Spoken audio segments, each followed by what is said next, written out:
கொஞ்சம் தானம்மா குட்டி வச்சிடலாம்.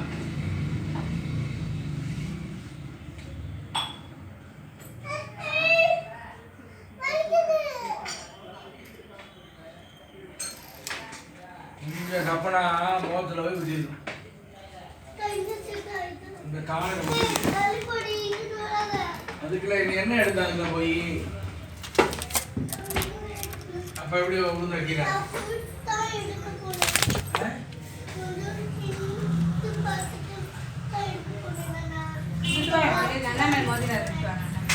தப்பு திரும்ப மாட்டேங்குது முதல்ல.